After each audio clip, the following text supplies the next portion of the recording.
Forage crops. Introduction. One source of food nutrients to livestock is through provision of forage crops.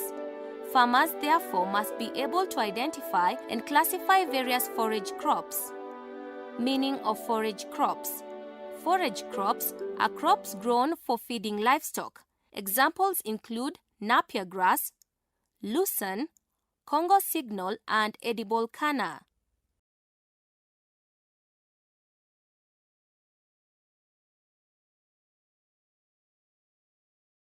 Pastures. Pastures are forage crops which are grazed on directly by the livestock while still growing on the field. Pasture crops do not easily get spoiled when grazed on directly by livestock. Classification of pasture crops.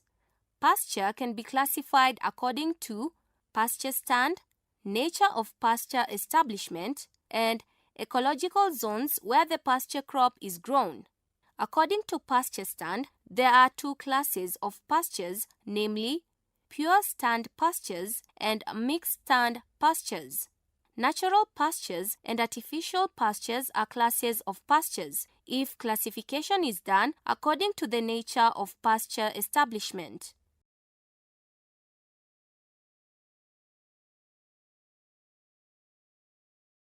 Pasture establishment.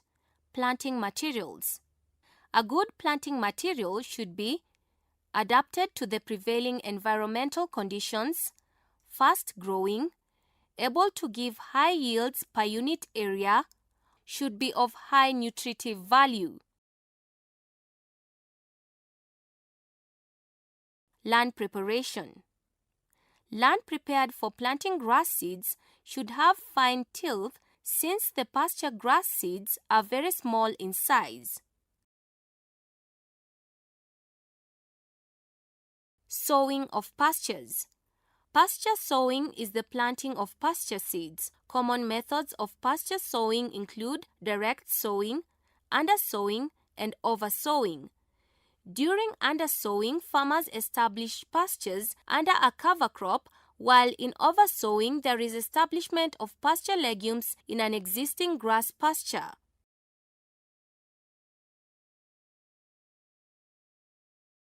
Pasture management. Sowing of legume seed inoculation.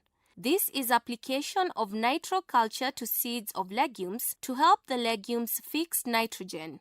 Nitrogen fixation in legumes takes place only when its roots are infected by the right strain of rhizobia. Some rhizobia strains are naturally found in the soil at pH 5.5 to 8.0 with adequate calcium, phosphorus, potassium, and rainfall. Pasture management.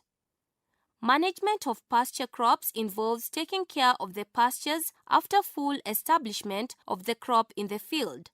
Major management practices in pastures include weeding, top dressing, topping, gapping, controlled grazing, and pest control. Pasture utilization. Pasture utilization refers to how pastures are used when they are ready in the field. Pastures are best used when they have the highest nutrient content. Regardless of the type of forage, there is gradual decline in quality with age. Digestibility of pastures declines because of the increase in crude fiber content as the pasture matures. Crude fiber can only be digested through activities of microbes in the alimentary canal. The stage of defoliation. Stage of defoliation is the level of growth at which a forage crop is utilized. Defoliation should be done when the crops are of highest nutritive value. Effects of early and late defoliation help to determine the proper frequency of defoliation and thus the best stage of defoliation. Frequent early defoliation leads to gradual weakening of the stand, followed by empty patches, weed invasion, and eventual reduction in the productive life of the stand. There is high cellulose content in forage crop and low digestibility of dry matter when farmers carry out defoliation of more than 10 weeks. Methods of rotational grazing. Paddocking. In paddock grazing, the farm is divided into a number of fields, preferably 4 or more by permanent fences.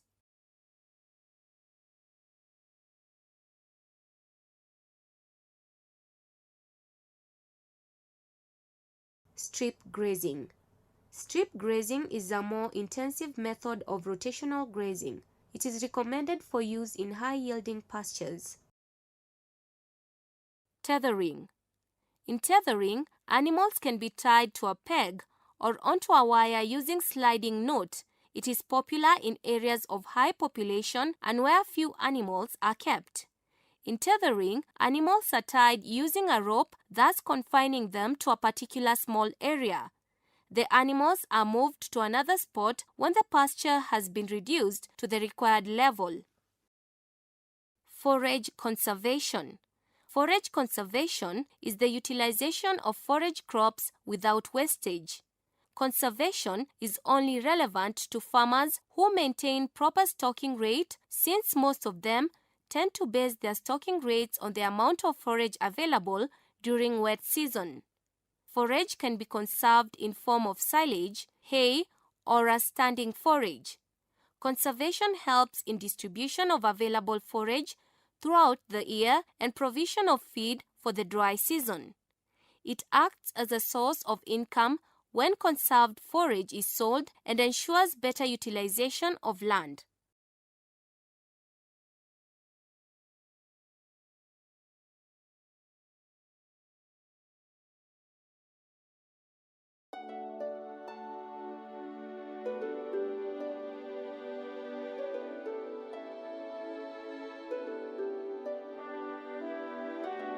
Utilization of forage. The utilization depends on the requirement of the animal and forage materials available. The forage material should be properly prepared before feeding the animal to avoid wastage. The excess forage should be stored for the dry season or sold. Hay making. Hay is dehydrated forage having 15 to 20% moisture content or less. This method of forage conservation is mainly applicable to pasture grasses and legumes, for example, Rhodes grass or green leaf desmodium.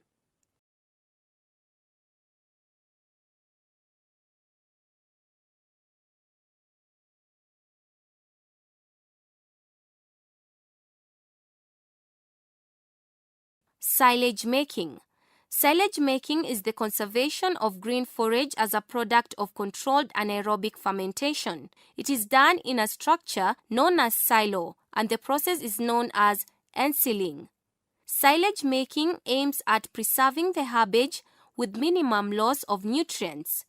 It takes 2 to 3 weeks to complete the ensiling process. The ensiling process may require addition of additives to improve nutritive value of silage when forage having low amount of carbohydrates or having over 70% moisture are used for silage making.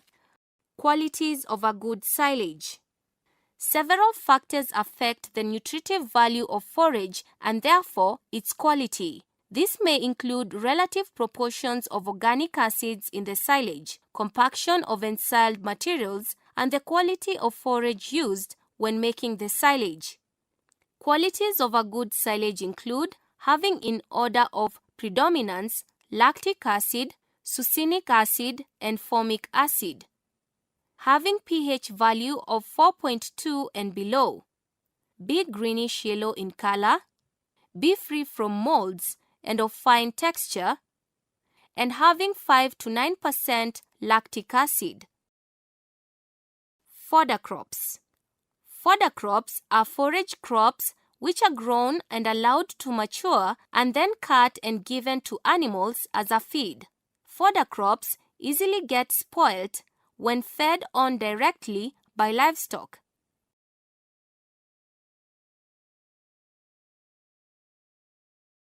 Herbage production.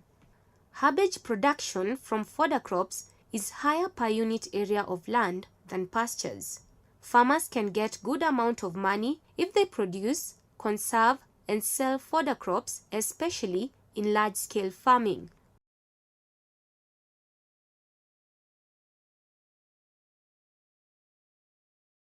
Guidelines when calculating livestock nutrient requirements. The guidelines for calculating livestock nutrient requirements include: a cow averagely requires 3 kilograms of dry matter per 100 kilograms body weight per day. Silage has 40% dry matter. A cow should get only 50% of its daily dry matter requirements from silage, but the rest from other feeds, for example, fresh pastures. Silage density is approximately 500 kilograms per cubic meter. Using the above guidelines, a cow weighing 400 kilograms will therefore require on daily basis 400 kilograms divided by 100 kilograms multiplied by 3, which is equal to 12 kilograms of dry matter.